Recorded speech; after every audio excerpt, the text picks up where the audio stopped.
সুপ্রিয়া, তোমার কাছে বললাম তোমার ওই বন্ধুটাকে ফোন করতে, কি হলো?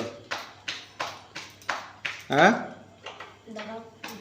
দাঁড়াও বলতে কখন? তোমার দরকার নেই, গুরুত্ব নেই, খাবারটা করা দরকার নেই, খাবো না। ঠিক আছে, ওই যতটা হয়েছে না, এই যে ওটা নিজের জন্য যথেষ্ট হয়ে যাবে, আমার জন্য করতে হবে না। আমার টাকা দিয়ে এসছে, সস্তা বস্তা তোমাকে বুঝতে হবে না সেটা। হ্যাঁ ঠিক আছে, টাকাটা আমার যাবে, অথচ তোমার ভাব দেখাতে হবে না। কি হলো? গুরুত্ব টাকার, গুরুত্ব টাকার। আচ্ছা, তোমার কোনো যায় আসে না। আচ্ছা আচ্ছা, মানে তুমি অন্য ছেলের সাথে তুমি সম্পর্ক রাখবে আর সেটা নিয়ে অশান্তি হলে তোমার কোনো যায় আসে না। তো রাখনি বলে তোমার কাছে কী করে বলে তোমাকে? হ্যাঁ, আমার কাছে এসেছে তুমি ভবিষ্যৎ অন্ধকার করছো তোমার নিজের, তোমার ছেলের, কি করে বলে সে কথাগুলো? তোমার ডাকে কি করে সে ওখানে? তো তোমার কোনো প্রয়োজন নেই এগুলো, তার সাথে তুমি সম্পর্ক রাখবে, তাই তো? চুপ করে আছে তার মানে সেটাই, চুপ করে আছে তার মানে ওটাই। তা তুমি নিশ্চয়ই সেটা প্রমাণ দিচ্ছ।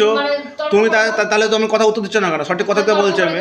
তর্ক করা করবে, উত্তরটা দেবে, তর্ক কেন করতে বলবে? উত্তর নেই।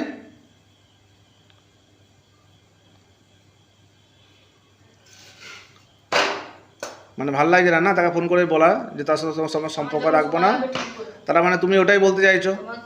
তার মানে আচ্ছা আচ্ছা আচ্ছা, ওই সময়ের অজুহাত, কখনো অন্য কিছুর অজুহাত, সব টাকা পয়সার অজুহাত, কাজের অজুহাত। হ্যাঁ, আমি তো তখনই বললাম আমি গিয়ে পরে কথা বলবো, আমি বলেছি গিয়ে পরে কথা বলবো, তাই আমি 8টার সময় চলে এসেছি। আমি না, এখন 8টা বাজছে, এখন 8টা বাজছে। হ্যাঁ 9টায় আসি, তাহলে আমি আগে এলাম কেন? আমি আগে এলাম কেন তাহলে?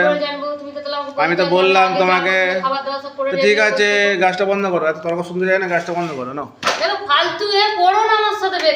আচ্ছা আচ্ছা, বেকার কি করলাম? কথা বলতে বলছি ওই জন্য, ফোনটা করতে বলছি ওই জন্য। আচ্ছা আচ্ছা আচ্ছা আচ্ছা, এরকম ব্যাপার। মানে তেলটা দায়িত্বটা আমার, আরে তোমার করতে হবে না। এত কষ্ট যখন মনে হচ্ছে না, করতে হবে না। তোমার বয়ফ্রেন্ডের সাথে তুমি কথা বলো, কিন্তু তোমার সাথে আমি সম্পর্ক রাখবো না। তোমার মতো মেয়ের সাথে আমি সম্পর্ক রাখবো না যে 1000টা বয়ফ্রেন্ড বানিয়ে রাখে। তোমার যেহেতু বারবার বলছি বলে তোমার ভাব দেখি তেল বেড়ে যাচ্ছে, যে শুধু ওই কথাটা বলবে কেন সে, আমার সাথে তোমার সম্পর্ক রাখলে তোমার ভবিষ্যৎ অন্ধকার, তাহলে ওই ধরনের কথা তোমার বয়ফ্রেন্ডকে কেন বলবে? আর সেটা তোমার বলতে বলছি যে তোমার ওই কথাবার্তার জন্য আমাদের মধ্যে অশান্তি।